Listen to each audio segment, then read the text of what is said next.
Salam alaikum. Bonjour, bonjour, chers compatriotes, chers Africains. Lapia, nga comme dit, Mrasi Lapia. Je voudrais m'adresser aujourd'hui à vous en vous remerciant beaucoup. Vous vous êtes inquiétés. Ça faisait une semaine que je m'étais un peu retiré. Parce que je voulais un peu, comme on dit souvent, réfléchir. Je voulais un peu prendre le temps d'analyser certaines choses. Donc j'ai pris le temps de contempler le vent, de faire appel à mon moi intérieur, à mon moi intersidéral.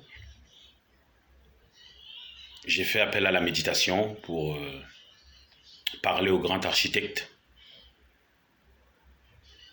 à la Vierge Immaculée et aux ancêtres. J'ai pris le temps pour comprendre pourquoi. Pourquoi depuis plus de 40 ans, notre peuple souffre autant. Qu'a donc fait Ngarta? Qu'a donc fait Maloum? Qu'avons-nous donc fait finalement pour mériter ce sort? Parce que j'ai réfléchi, j'ai parlé et je voulais savoir pourquoi. Tout est parti d'un cultivateur il y a quelques jours. Des bergers sont venus voler une canne à sucre, des cannes à sucre dans son champ. Il les a surpris et ils l'ont égorgé. Canne à sucre. Chien ou reggae, comme on dit. Après, il y a un autre cultivateur. Les bergers ont dit que leur chèvre s'est perdue dans son champ.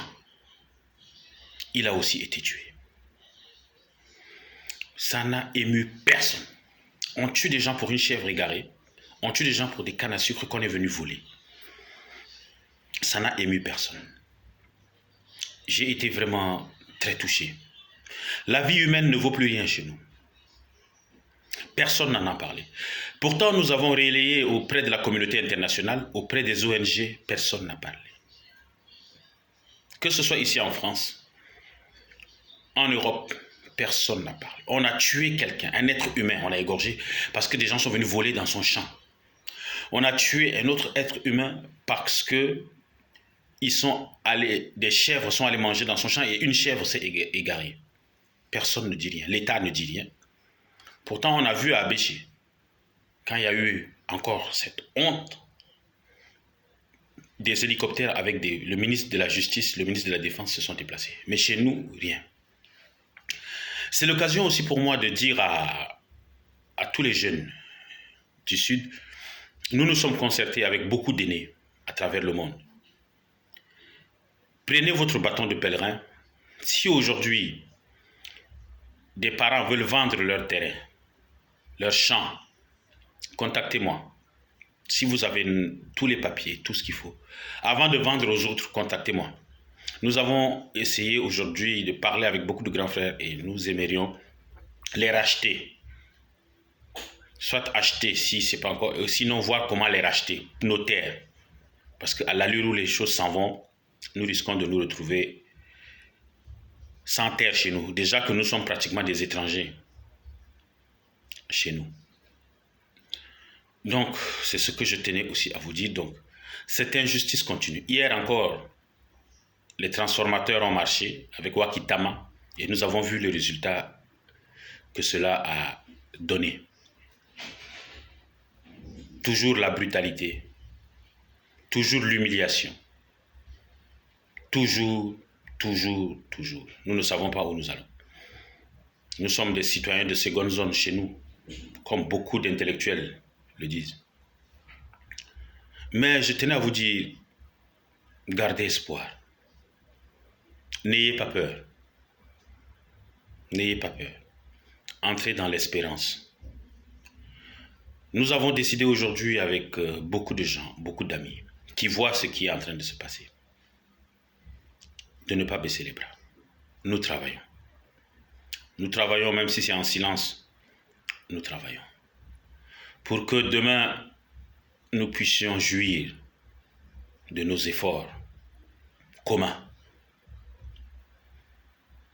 J'ai reçu une famille qui m'a écrit et qui m'a apporté les preuves. C'est incroyable. Une famille de 5 personnes, donc 2 filles et 3 garçons. Ils sont tous des ingénieurs. Tous des ingénieurs qualifiés. Il y a un même dans la pétrochimie. Il ne trouve pas du travail. Depuis 2012, il ne trouve pas du travail. Finalement, ils ont décidé, comme leur père, un retraité, a eu l'intelligence d'acheter des terrains au village, ils ont décidé d'aller faire l'agriculture au village. Et ils ont un frère qui est aux États-Unis. Et ce frère s'est endetté et leur a envoyé de l'argent. Ils ont renoncé à la ville. Des gens qui ont fait des études, qui sont des ingénieurs, ils sont partis au village. Ils ont fait l'agriculture. Ils ont envoyé sciemment des bœufs manger toute la récolte. C'est-à-dire, à la ville, ils ne peuvent plus rien. Et ils arrivent au village, ils ne peuvent plus rien. On a mangé toute la récolte. Donc ces gens se retrouvent aujourd'hui sans rien. Obligés de refaire encore recours à leur frère qui est aux États-Unis. Ça va durer jusqu'à quand? Ça va durer jusqu'à quand, cette mise à mort? Je vous avais alerté sur le manque de scanners et de radios dans les hôpitaux. Vous avez cru que j'ai rigolé. Aujourd'hui, les gens en parlent. Je vous avais alerté sur la famine. Le PSCMT lui-même, Kaka, a été obligé d'en parler à l'ONU. D'ailleurs, je suis content qu'on lui ait retiré sa canne. Si vous voyez, il n'a plus sa canne. Quand il allait à Brazzaville, il s'est fait chauffer pour ça. Donc, vous voyez, les gens sont en train de nous pousser à bout. Nous sommes déjà à bout. On parle de dialogue, mais en attendant ce dialogue, qu'est-ce qu'on fait? On tue des gens. On massacre des gens. Et personne ne parle. Regardez ce qui s'est passé à Bongo. Enlèvement contre rançon, 5 personnes. Dont une fille de 12 ans qui a été enlevée parce que son père était enlevé et son père a réussi à s'échapper.